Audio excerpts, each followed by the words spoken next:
Welcome to Daxue Talks, a show powered by Daxue Consulting, a China-based strategic market research company founded in 2010. I'm Olivier Vérot. I'm the founder of Gentleman Marketing Agency, GMA. We are a digital marketing agency focused on performance, and we are based in Shanghai here. We understand fashion brands are relying a lot on community when it comes to loyalty programs. How do you manage your community and loyalty program to make sure that you maintain a relationship with and retain your clients? The loyalty in China, it's actually an interesting topic, and I'm pretty sure that nobody has the real solutions because Chinese consumers are basically not loyal. They are not really loyal to a brand. They are loyal to what they like, or by discount, or by gift, or by something that will benefit for them. So it's extremely difficult to find a consumer that will buy the same fashion brands all his life. I never meet them, and they like to change. They like to try new things. So if you want to really speak about loyalty program, it's complicated. If you want to speak about the tools, today there is like a WeChat mini program that is basically pretty good. You can set up a mini program, and basically people can receive information or special discount or something. So it can be a good way to develop the loyalty of the consumer. Actually, for me, it's not really loyalty. You just repeat and resend message and new informations about you, your brand, your new product to the consumer. So if you don't develop something new, if you don't give them new reason to buy, people will basically don't do it.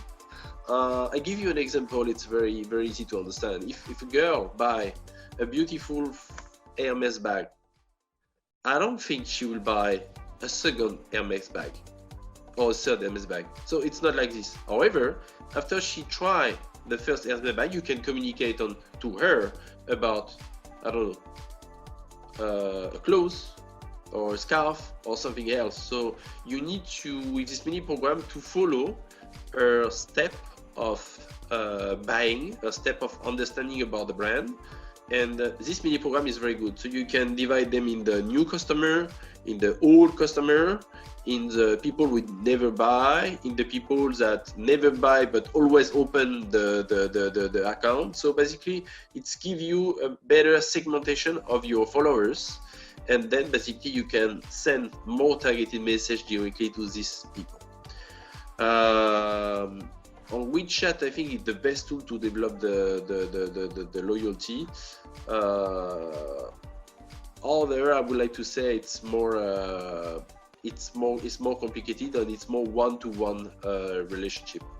On WeChat, you have also the groups that you can create community, and in the community you can communicate about your offer or something like this. But it's not really for the consumer. The consumer are more in one-to-one with the brand, and they don't like to be everybody in the same group with, like, I don't know, the 500 top consumer of Hermes. It doesn't work like this. Or I don't believe so it works like this. It's more the community to animate about the new offer, the new thing about the brands, as a community management for the new buyers, but not really to the old buyers. The old buyer is one-to-one. So mini program, or the sales who are directly chatting and talking directly to the seller. If you are selling fast fashion, I understand mini program can make sense, especially if you have a store. So if you have a store, 100 store everywhere, and every time people buy, they can scan, they follow your mini program. This you can create a huge database very fast. If it's made up to luxury, 10, 20 shop in China, I don't know, you get 20 clients maximum per shop, so it's complicated. And when it's made up to luxury, people expect to have not a robot to speak to them, but to have high quality sales who are give a special relationship. The special relationship with luxury high-end consumer, it's very hard to be automated or by post. It had to be by people who are really good. That's my personal point of view, but I'm not very specific in loyalty program. About after sales, we know that there may be a lot of products returns for fashion brands. How is it managed, and do you have any metrics to share?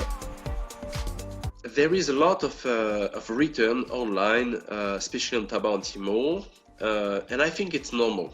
I explain you why. It's very easy to understand. People buy fast fashion online, and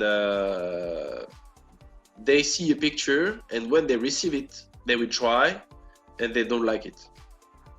So it's normal. You imagine a girl going to a shop, how many clothes she tried before deciding to buy one. So it's basically the same concept. So when it's made out of fast fashion, something that doesn't cost much, the return rate is very high. It can be 20, 30%, even for the brand 50%.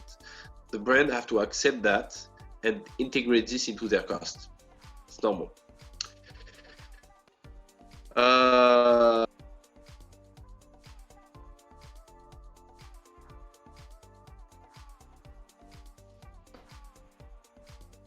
Getting this information. So the return rate is usually quite low, and usually the quality is also higher, so there is less surprised.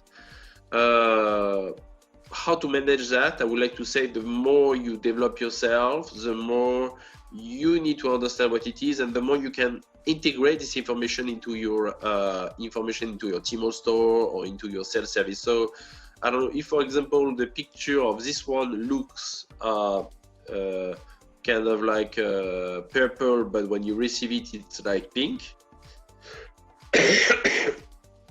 Usually you need to remodify your page to look like as much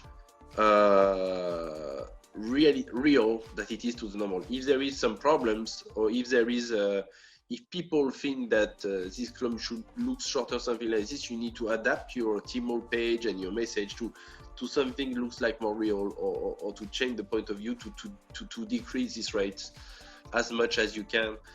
And I would like to say, if you are really successful, you have to integrate this to your. It's normal. People buy, they try, and they return. And if they know that the next time,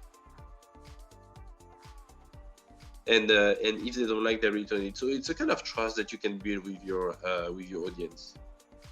Any questions? We will find an expert to answer them. Drop your questions in the comments or send us an email, dx@daxueconsulting.com.